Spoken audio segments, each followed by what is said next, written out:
উড়িষ্যার কিনারে বিশাল মহাসাগরে সমুদ্রদেব নিজের ভক্তিতে ব্যাকুল ছিল। ওনার হৃদয় ভগবান জগন্নাথ দেবের চরণ স্পর্শ করার তীব্র ইচ্ছাতে ভরা ছিল। এত প্রবল ভক্তি নিয়ে উনি ওনার ঢেউকে অসীম গতি দিয়ে দেন, যার কারণে পুরো সমুদ্র তট আর পাশের শহরে বড় হালচাল ও ভয় ছড়িয়ে পড়ে। লোক বুঝতেই পারছিল না যে এত বিনাশকারী ঢেউকে কি করে আটকানো যায়। সমুদ্রদেবের ঢেউ লাগাতার বেড়েই চলেছিল। শহরের লোকেরা নিজেদের ঘরে সুরক্ষিত থাকার চেষ্টা করছিল, কিন্তু এই সংকট কম হবার নামই নিচ্ছিল না। ভগবান জগন্নাথ দেব চিন্তায় পড়ে কি সমুদ্রদেবকে কিভাবে নিয়ন্ত্রণ করা যায় আর শহরকে সুরক্ষিত রাখা যায়। তখন উনি হনুমানজিকে আহ্বান করার কথা ভাবে আর হনুমানজিকে বলে, হনুমান, তোমার শক্তি এতটাই মহান যে তুমি সমুদ্রদেবকে নিয়ন্ত্রণ করতে পারো। যদি তুমি সমুদ্রদেবকে আটকে দাও তো শহর সুরক্ষিত থাকবে। হনুমানজি বলে, প্রভু, আপনার আজ্ঞা আমার কাছে সবকিছু। আমি তাড়াতাড়ি সমুদ্রদেবের কাছে পৌঁছে ওনাকে নিয়ন্ত্রণ করব। হনুমানজি নিজের পুরো শক্তি ও ভক্তি দিয়ে সমুদ্রদেবকে আটকানোর চেষ্টা করে। ওনার দৃষ্টি ও শক্তি এতই প্রবল ছিল যে কিছু সময়ের জন্য সমুদ্রদেব শান্ত হয়ে যায়। শহরের লোকেরা স্বস্তির নিঃশ্বাস নেয়, কিন্তু যখনই শহরে কোনো রামভজন ও কীর্তন হতো, হনুমানজি ওনার ভক্তিতে ওখানে পৌঁছে যেত।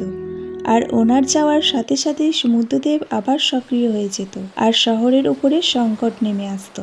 ভগবান জগন্নাথ দেব এটি দেখে আর গভীর চিন্তাতে ডুবে যায়। উনি উপলব্ধি করেন যে হনুমানজির শক্তি এতই প্রবল যে কেউ ওনাকে আটকাতে পারবে না।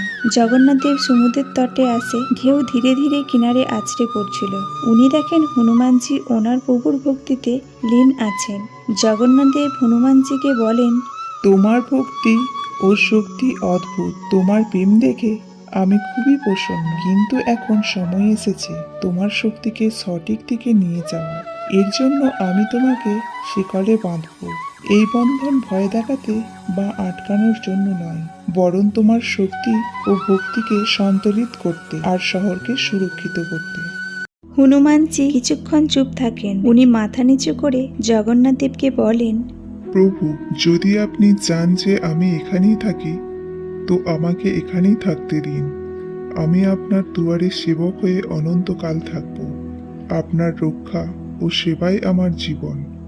তথাস্তু, তুমি এখানেই থাকবে, সেবক হয়ে, রক্ষক হয়ে, সাক্ষী হয়ে, আর এটাই আমার বরদান।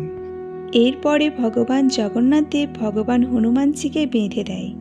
এই বন্ধন ওনাকে শাস্তি দেবার জন্য ছিল না, বরং ওনাকে এক জায়গায় স্থির রাখার জন্য ছিল। ভগবান হনুমানজি বিনা কিছু সংকোচে এই বন্ধন স্বীকার করে, কারণ ওনার জন্য প্রভুর আজ্ঞাই সর্বোচ্চ ধর্ম ছিল। সমুদ্রদেবের হালকা হালকা ঢেউ এবার ধীরে ধীরে কিনারে আসছিল, আর হাওয়াতে প্রেম ও ভক্তির সুগন্ধ অনন্তকালের জন্য বইছিল। এই স্থান পরে হনুমান মন্দির রূপে প্রসিদ্ধ হয়। লোক এখানে এসে ভগবান হনুমানজির ভক্তি করে আর অনুভব করে এই কেবল পূজাস্থল নয়, বরং স্বচ্ছ ভক্তি ও শক্তির অদ্ভুত সংযোগ।